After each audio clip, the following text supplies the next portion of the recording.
to the Big Three for Fantasy Alarm TV. I'm your host, Ray Flowers. We're talking Reds, we're talking catcher, we're talking Devin Mesoraco, who had a disastrous 2015. The first number is 45, as in not the games played total even. It's the at-bat total of Devin Mesoraco last season, 45 at-bats.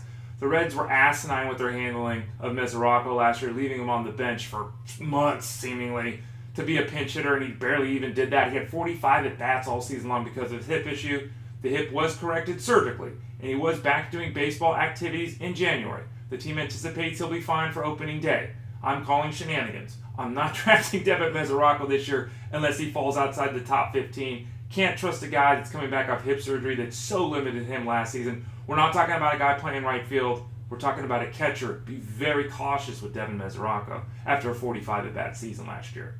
Next number is 25. That's the number of home runs he hit in 2014, and this is why everyone is so excited about Mesoraco. Elite level power. Let's dig into it. He had those 25 home runs in just 384 plate appearances in 2014, an excellent mark. So, yeah, he's a 25 home run guy, 20 home runs at least. Is he? Is he? Yeah, it's a good question. In that 2014 season, his home run to fly ball ratio was 20.5%. That is a big boy number. Is that a number that he can hold on to? Maybe. Unfortunately for him, the 3 years previous to that breakout, his home run to fly ball ratio was 10%. So we saw a 100% growth in that category in 2014. Is it logical to expect him to hold on to that? I don't believe it is. Coming off the hip issue, you have to have big concerns of whether or not he'll be able to drive the baseball the same way and how long he'll be able to play and drive that baseball. Keep that in mind, again, when we're talking about Devin Mesoraco. And then the final number today is 736.736.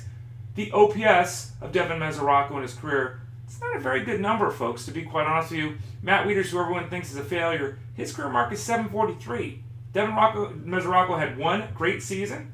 He then had an absolutely horrible season. He had a hip injury. He had hip surgery.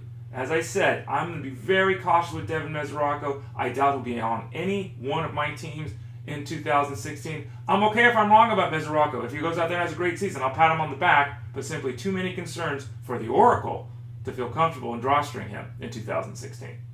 For more player profiles, rankings, strategies, and insights to win your fantasy baseball league, visit fantasyalarm.com/Ray.